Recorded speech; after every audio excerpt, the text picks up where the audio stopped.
We have 4 panelists here today with us. Firstly, I would like to invite on stage Ms. Sara, who is the leader for legal and compliance for MENA and Med regions for LIXIL Corporation. Second, we have amongst us Ms. Saloni Toteja. She is the head of legal department for Middle East for Lay Laboratories Servier. Third, we have for the panel discussion Mr. Felipe, who is the Regional Counsel for India, Middle East, Turkey and Africa for CHEP, a logistics handling company. And lastly, we have Ms. Aya Imam, who is the Group Senior Legal Counsel at Agithya Group PGSC.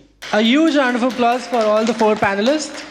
They will be discussing on the topic of envisioning alternative dispute resolution in governance, risk and compliance, a proactive approach to predictive dispute resolution. And the session will be moderated by Ms. Sara. Welcome everyone, and I would like to start by thanking our panel for their time and their expertise and being kind enough to share their insights and their experience with us when it comes to the ADR and governance, risk and compliance. It's a very broad topic, so we will try to have a very open discussion and not really just question-answer. Everyone in the audience is also free to direct any questions that you might have for them to answer. I think the round of introduction has been done. I have prepared introduction just in case, but I think that saves some time. I would like to address our panel with a very generic question, which is ADR and governance, risk and compliance. What is the relevance between these two or these 4, if we break them down? Aya. First of all, thanks again, Sara and everyone here attending after this long day. So I'm going to be very short and to the point. It's kind of known to each of us that the ADR is the alternative dispute resolution in general, and this consists of arbitration, mediation, and what's not.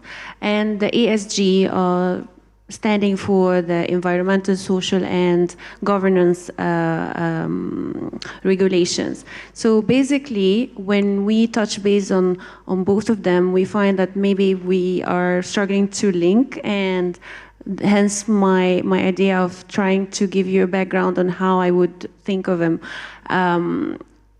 Aiming to a better environmental and social impact, which can be measured by how the organization are conducting their businesses and how that can fit into the bigger picture of the ADR.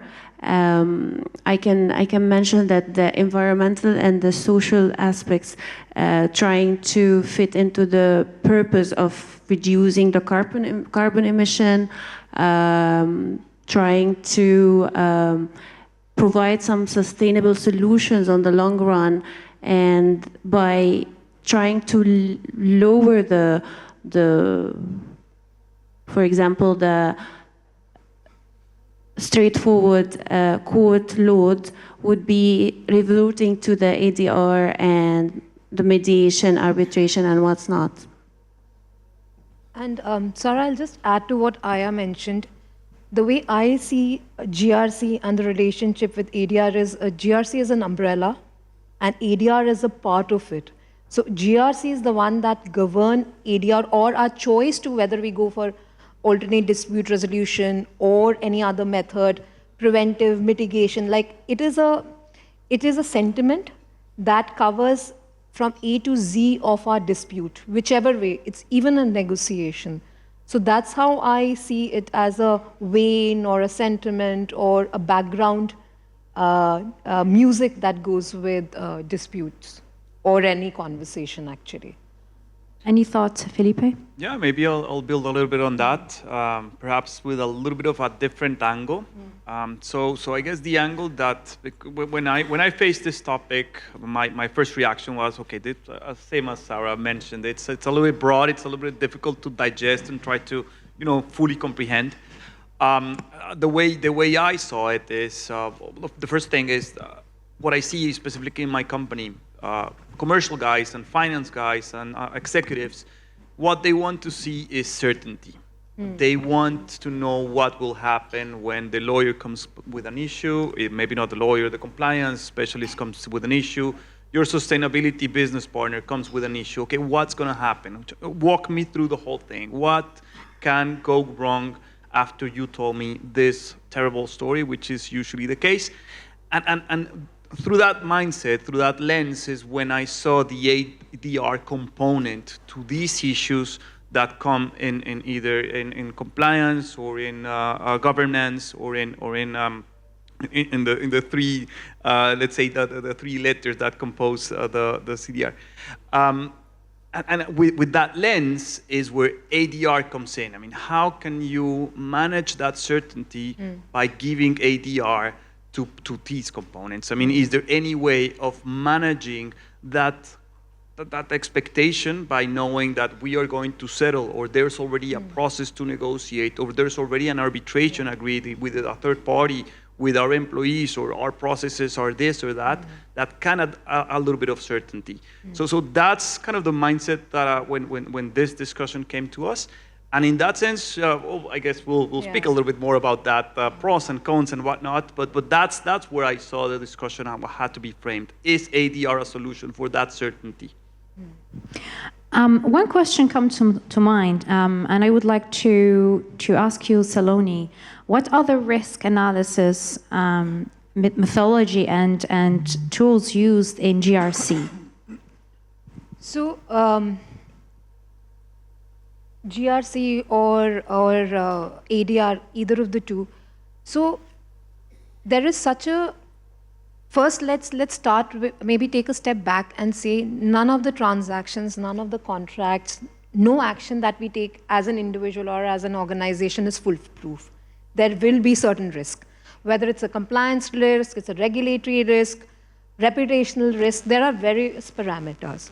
The other element that I'll say is a lot of times when we are doing risk analysis, and I'll obviously be focusing more on disputes because that's what our topic is, and otherwise we can go on for hours, is we say, okay, this is my financial risk, this is the impact on my business, very hardcore quantified elements. But in a lot of times what I've seen is we miss the soft risks that we have, which can impact or have a very big backlash on the company, reputational risk. Right. Being blacklisted, which again somewhere ties to commercial risk also.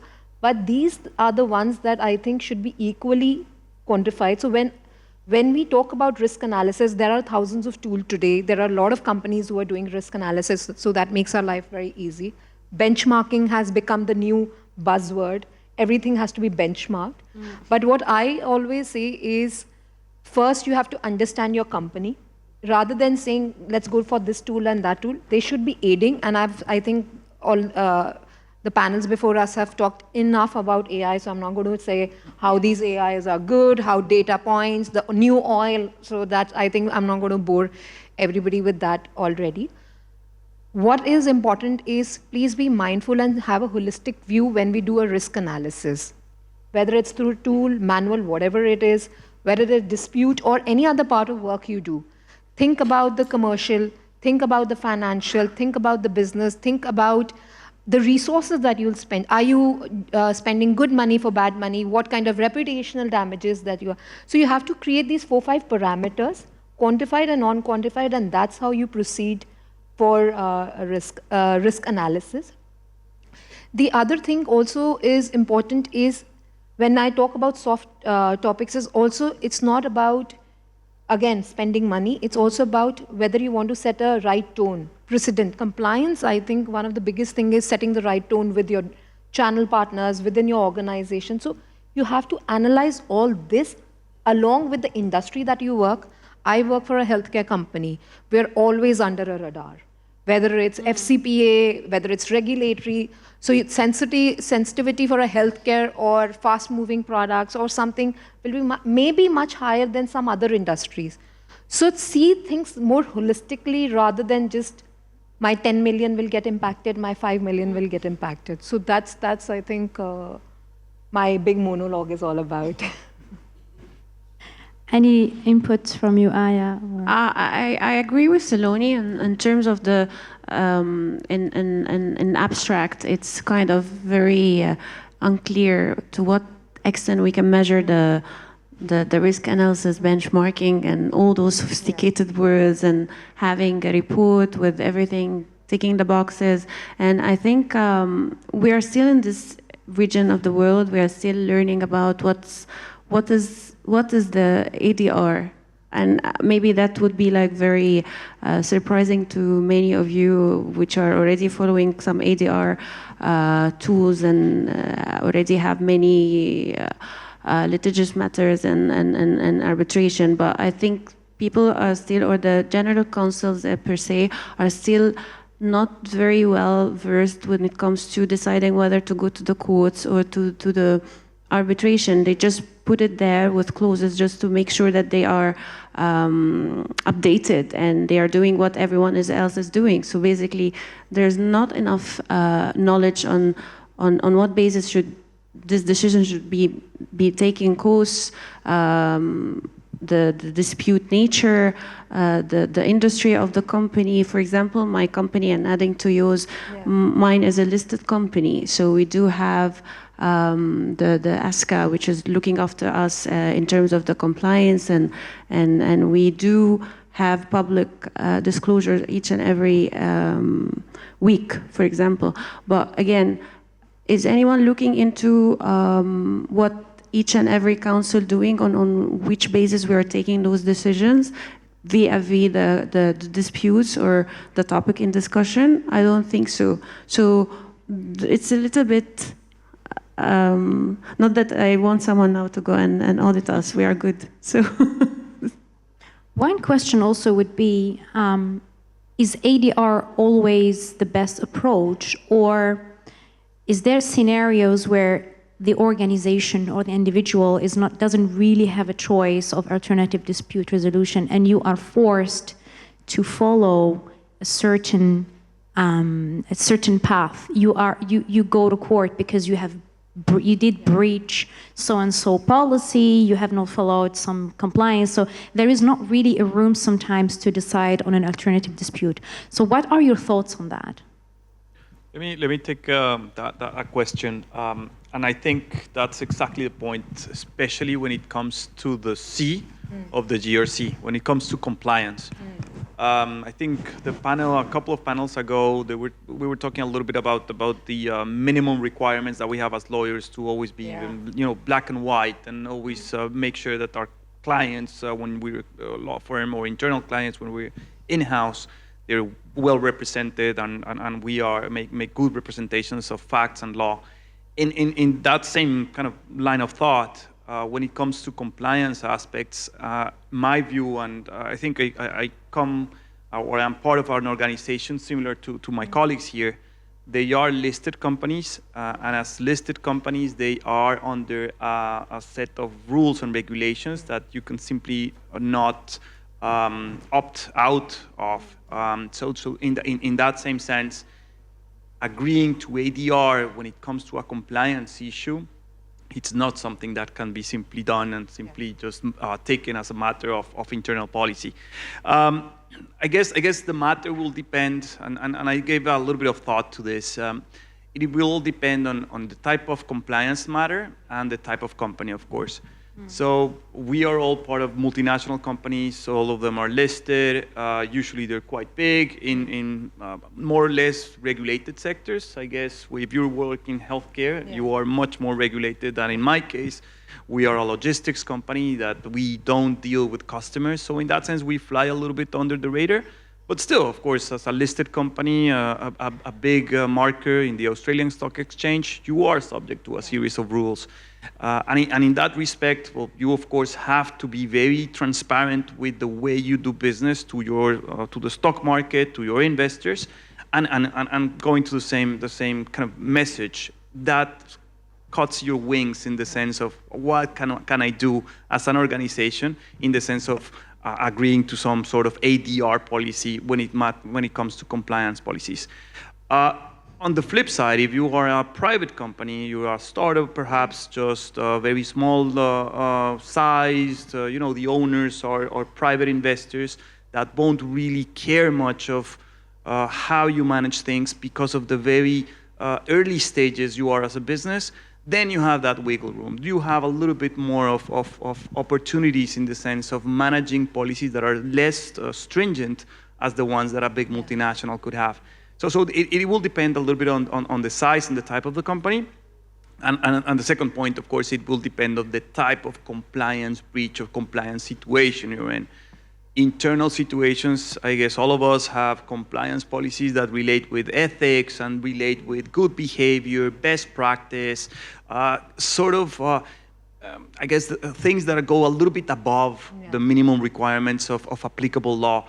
So when you're in a compliance, let's say breach or a compliance issue that it's above those minimum requirements of law, anything can be done. You can absolutely agree as an organization, any dispute or any sort of issue that comes from those situations that are above and beyond the minimum requirement of law, by all means, ADR, negotiate, settle, have a dispute resolution mechanism, everything is on the table because it's above and beyond the law.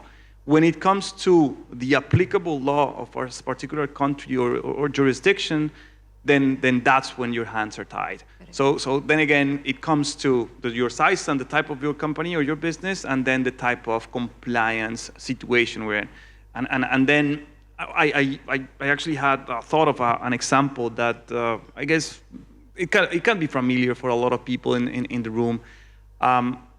When it comes to fraud or kickbacks, it's a massive compliance problem that we face, I guess, in every single organization at least once.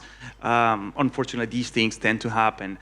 If that were to be the situation, I guess it will depend on the type of organization you're in, how you manage a case of fraud and kickback. Yeah. The big question here is, I guess you could be faced with a decision.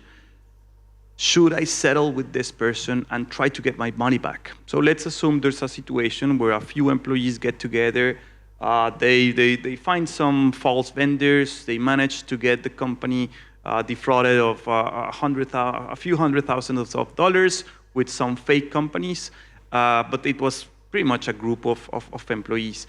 This is unfortunately, a very simple scheme that any company could fall into if it's a group of employees that manage to pull this through. Now, in a situation like that one, you could argue, well, we could, as a company, we might have the decision to go and negotiate with these guys, reach a settlement, and the settlement would be part of an ADR and have some sort of process, and we reach a settlement and we get our cash back. That could be option number one.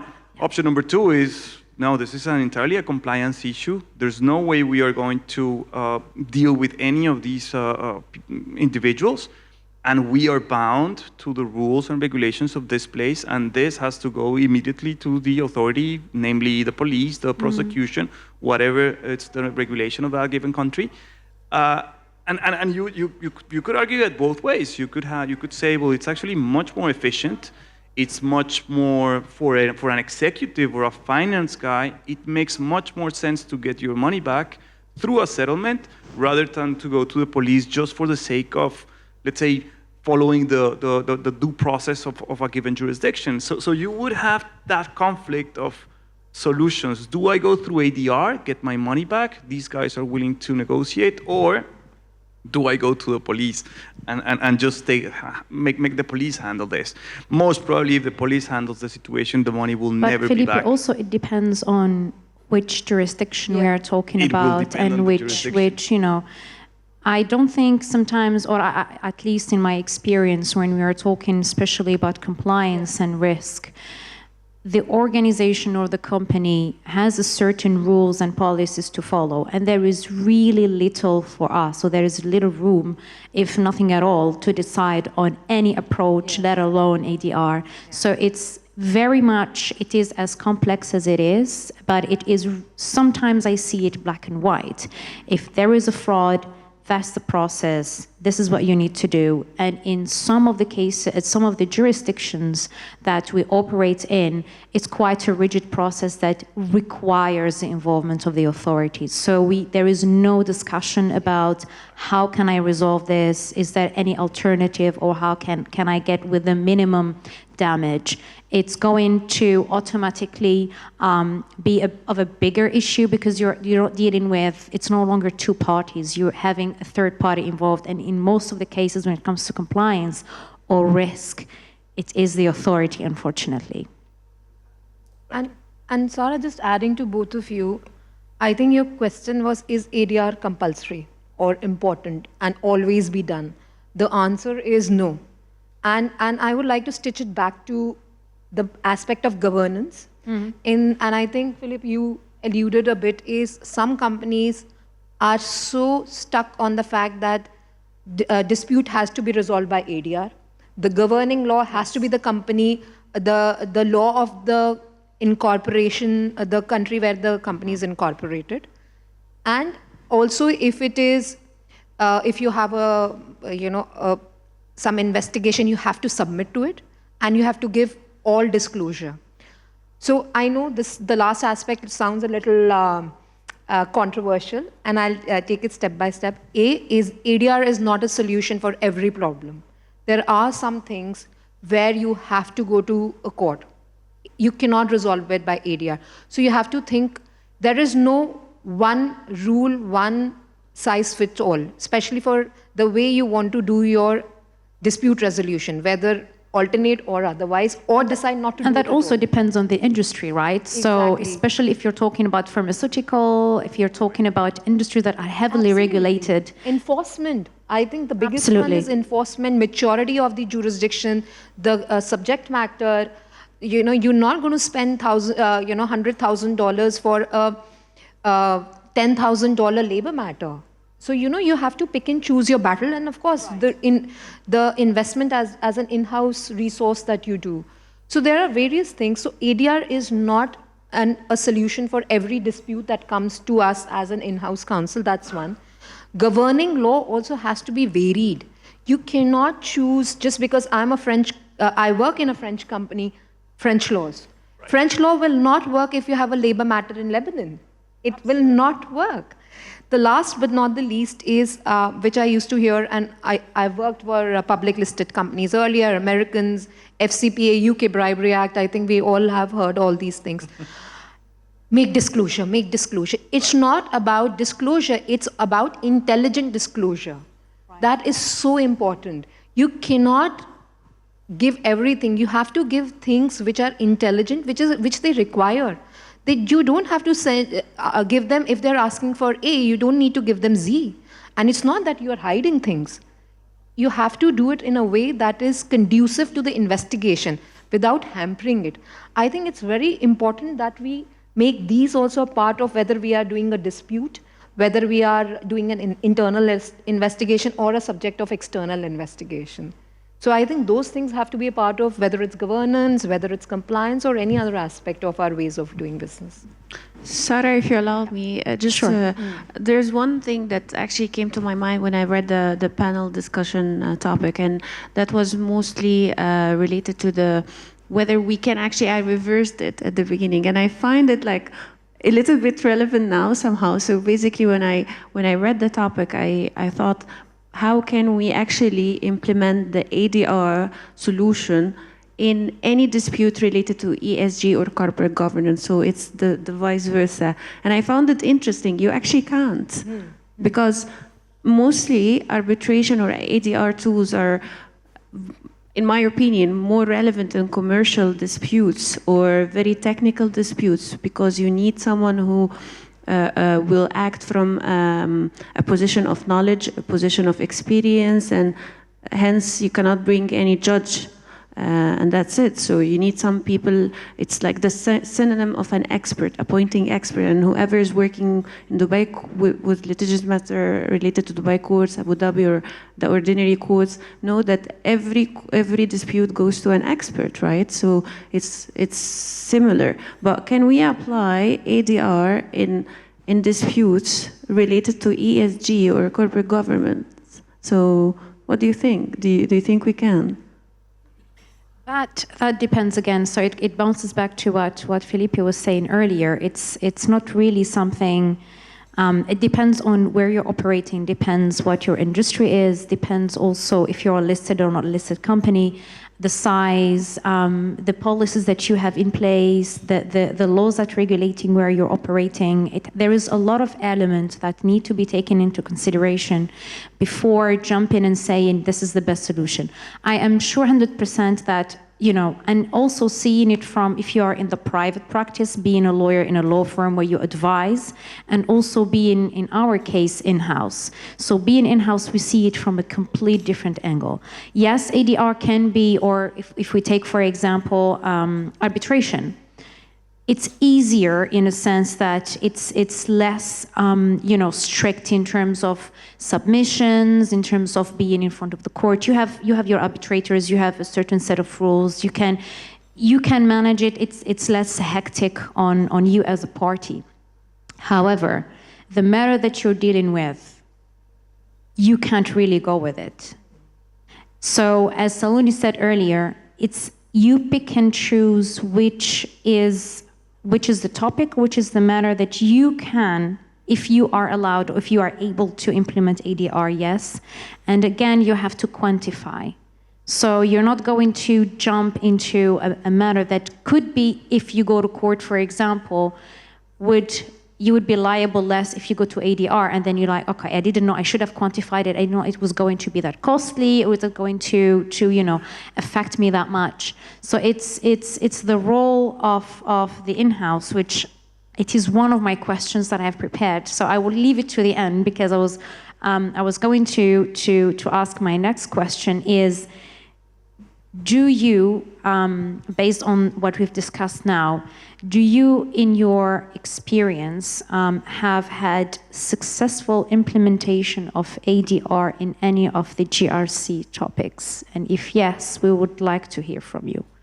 Because we just now been, no, it's not possible, you have to pick and choose, and we were quite tough on that. But I would like to play the devil's advocate and say, yes, if I can, then do we have examples of successful implementation of ADR in GRC?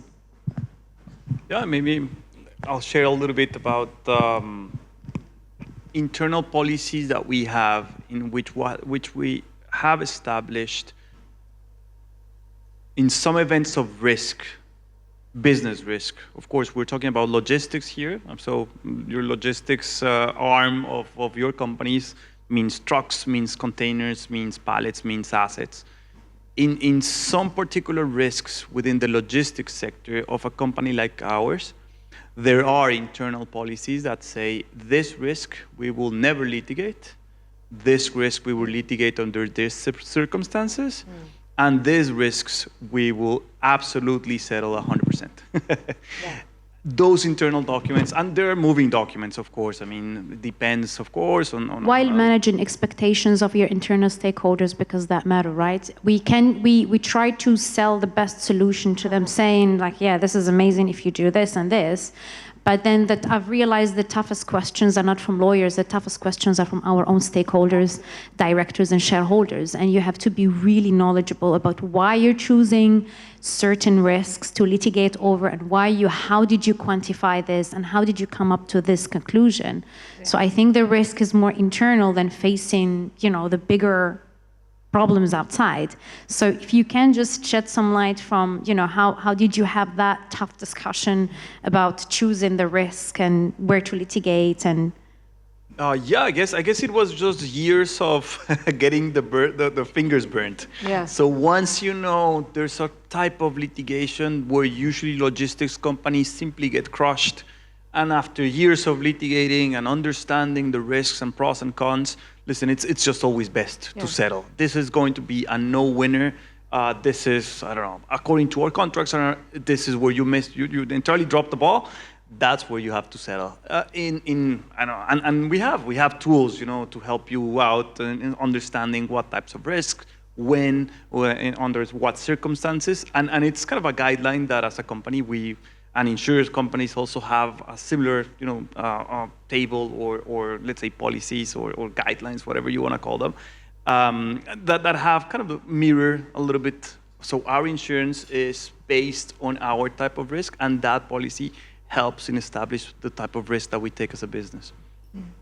And Sara, I'll add an anecdote or an example is, so a lot of the companies that started, years back, they couldn't open an organization or a legal entity or a rep office or a branch office without a local agent.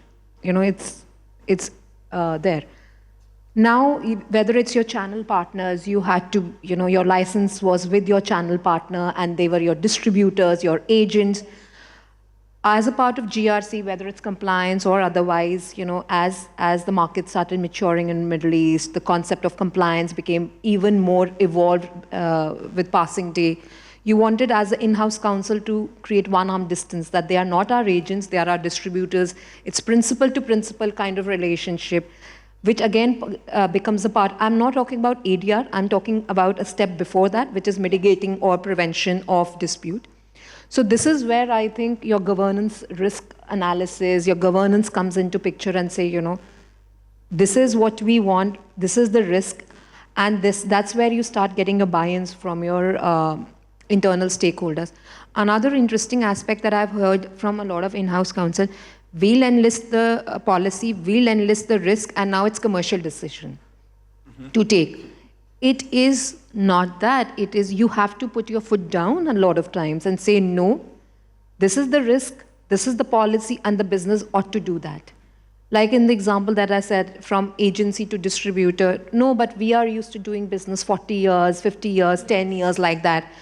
It's very difficult to move that heavy elephant, but when the elephant starts moving, while it will be slowly moving, I think we need to push it. And that really helps you in your prevention and mitigation of dispute. It's not always about going for arbitration or not, going for litigation or not, but also how we mitigate it, prevent it, and then once it's initiated, how to manage it. So it's a full journey, it's a full life cycle rather than just one aspect, ADR or no ADR.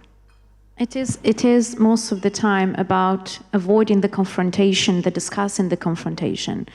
And as you mentioned now, Sonia, we operate in a region where we have, from a business perspective, we deal with a lot of agents, we deal with a lot of distributors, and some of them go to 40, 50, and the dynamic is really different. Just one question that popped in my head, which is, now we are seeing the landscape or the legal landscape out there changing slowly and rapidly. There are a lot of more and more arbitration centers opening. There is a lot of laws being promulgated lately that didn't have arbitration or ADR mentioned at all in their laws. Now we have proper laws out there being promulgated that do tackle this subject.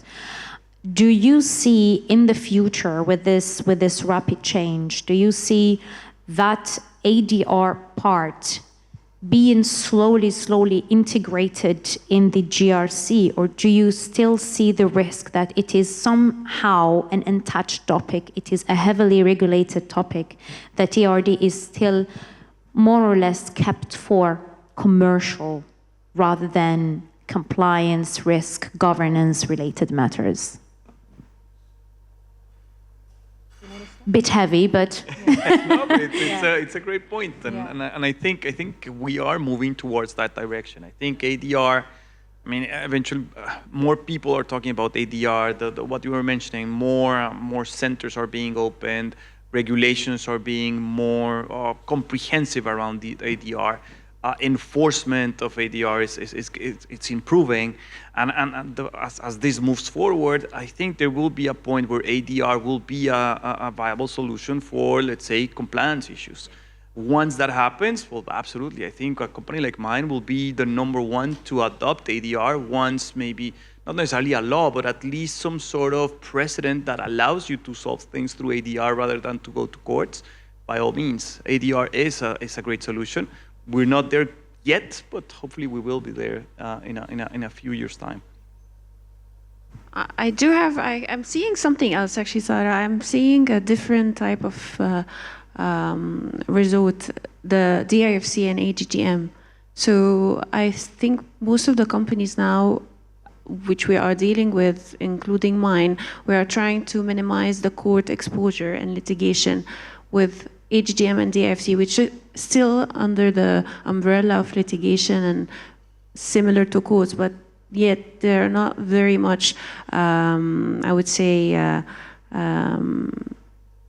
busy. So it saves time, so it lessens the time and the cost sometimes, and they are not also arbitration and ADR too. So this is something that I'm seeing in this region integrating very, very, very fast. One thing I'll add is ADR a part of GRC? Definitely. But like we have already discussed, and we'll not bore the audience with the same thing, you have to pick and choose whether ADR is a solution for every matter, but it is a part. The other aspect that I'll talk, and I think I had touched upon it, is GRC a part of ADR? Yes, and how we'll talk about it is also ethical dispute resolution. You're not starting a dispute just to harass somebody. The kind of disclosure you do, are you misrepresenting? GRC is not only about high risk, medium risk, low risk. It's not only about compliance. It's not only about a aspect. It's an overall picture. It has 3 pillars, and every pillar goes hand in hand. So it's also about whether we are going and raising a police complaint just to harass an employee, right? Because we have muscle power. That's also all, what we have to consider, whether it's ADR, whether it's, litigation and things like that. And I also mentioned very interesting aspect of, ESG. So ESG and ADR, whether they go hand in hand, and ADR in ESG disputes, it again depends on, there are a lot of jurisdictions that have very specific technical, tribunals, which are specific on environment. But some countries don't have it. Telecom is a very big, very technical, it's very tough to understand telecom industry.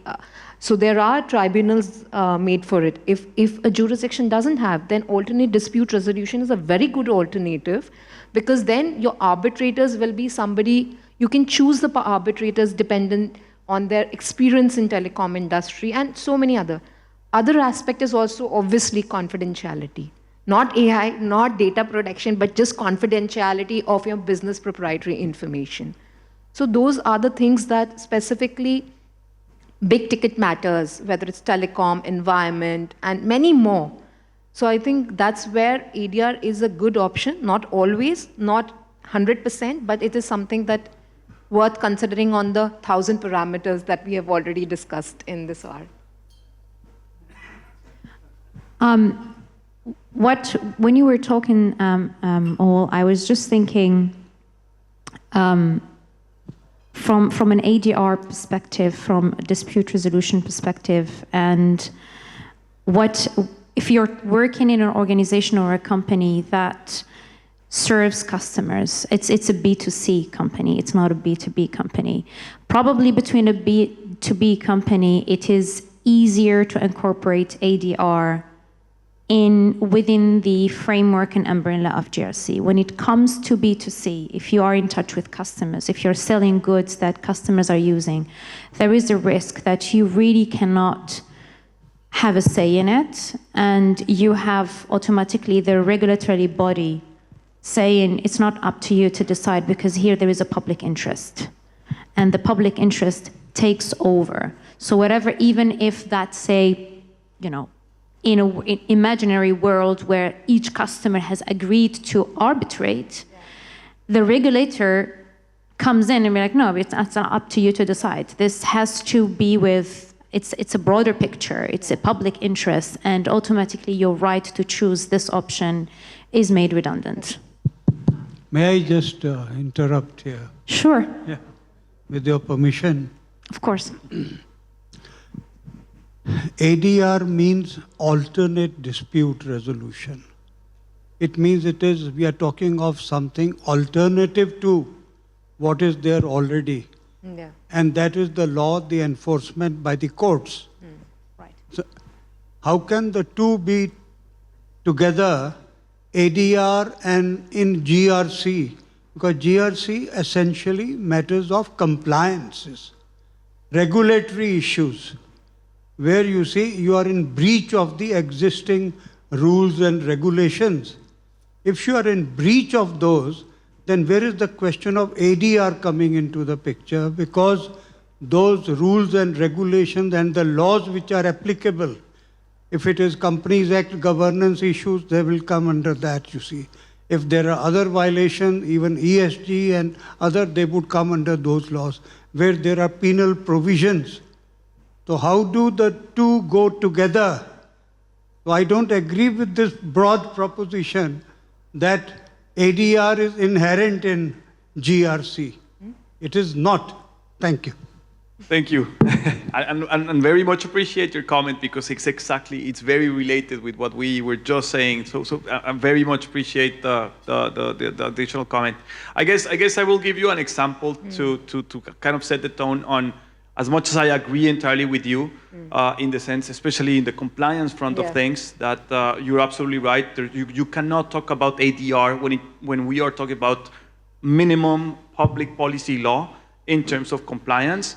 We absolutely agree. Something illegal is illegal, and if it has to be reported to authorities, it has to be reported to authorities.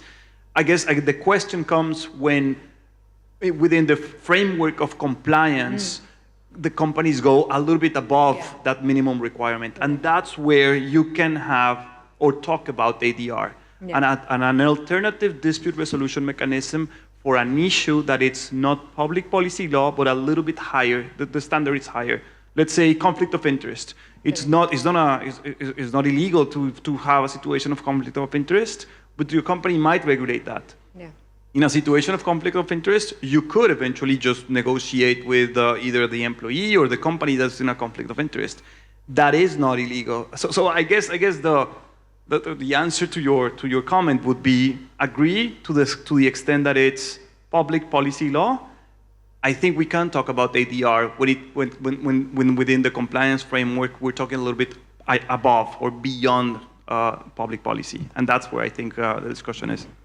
And I'll add to that is, it's not, governance today is not limited to laws. It is ethics, it's the culture of the company, it's much, much broader. Risk analysis, law, when we do a risk analysis, law is a part of it, but not the entire gamut when we do risk analysis. And also we are not talking about certain jurisdictions. In some jurisdiction, you do have, even if it's a criminal breach or violations, you still can negotiate with the government. Right. So there are, and also ADR, I think, sir, you had mentioned it one of the panels before, ADR is not arbitration. ADR is also negotiation, it is also mediation, which can be a preface to a dispute. So, you know, and this, the four of us were talking about it, this is such a broad topic. We can talk for hours and discuss with you on GRC, on ADR, and we would love to know more about it. But we are trying to pick and choose the cherries here and try and present to the audience, which hopefully resonates with a lot of jurisdiction and not specifically for Middle East. I don't think so. We are just talking about Middle East. I'm in India and I'm not talking about specifically about India. But we really appreciate you paying attention to what we are saying. Thank you.